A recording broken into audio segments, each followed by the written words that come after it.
Hi guys, mayong hapon. Napunta lahi na pud nga lecture ang ato karon about na pud sa kaila mo ani guys. Dahon kini sa saluyot.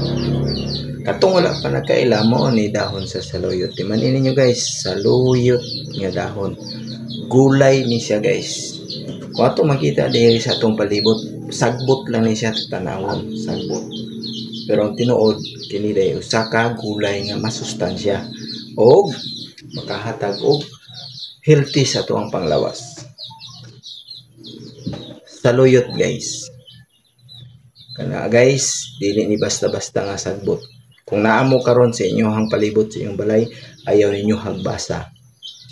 Kung mahimo, hiluan ninyo ang punuan para namoy makuhang gulayon. Karon guys, dili lalim magpalit og gulay. At least na tayo makuha sa itong palibot kung naamo ani. Mga guys, katong wala pa kasulay, hala, panulay mo. Lami ni gulayon guys. Bye bye guys.